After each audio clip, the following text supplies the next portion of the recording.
საქართველოს ნოტარიუსთა პალატა იწყებს აქციებს საქართველოს იმ რეგიონებსა და სოფლებისთვის, ვისთვისაც სანოტარო სერვისები ნაკლებად ხელმისაწვდომია.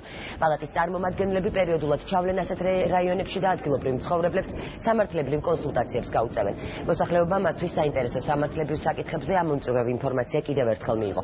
შეხვედრა სრულტოულთა და განსახლების მინისტრის მოადგილე დაესწრო. იუსტიციის მინისტრის ინიციატივით მსგავს რეგიონებში ნოტარიუსები ეტაპობრივად დაინიშნებიან. ძალიან ბევრი რაიონია დარჩენილი, სადაც სანიტარო სერვისების ხელმისაწვდომი არ არის.